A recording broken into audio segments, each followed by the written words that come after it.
Hello everybody, welcome back. Today as well we have got you another video. In this video I'll show you how you can use Amazon employee discount on Amazon. But before that, please do make sure to like our video, subscribe our channel, and yes, without any further delay, let's get started.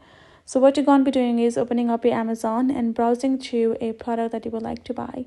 Then scroll down to the bottom and tap on the option of buy now. Once you tap on the option, go ahead, tap on skip for now and tap on continue for the payment section. Then in the payment method, you're going to be selecting the add a gift card, promo code, or voucher. You're going to toggle that on, and now you're going to enter the Amazon employee discount code that you have, or the coupon or the card that you have received, or the referral code that you have received from Amazon itself.